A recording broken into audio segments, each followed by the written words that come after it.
One of the Lowcountry's most prominent military bases is set to be renamed in the late senator's honor.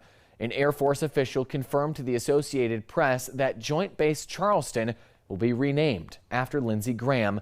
Before serving as a senator representing the Palmetto State for more than 3 decades, Graham spent 22 years in the Air Force, retiring at the rank of colonel.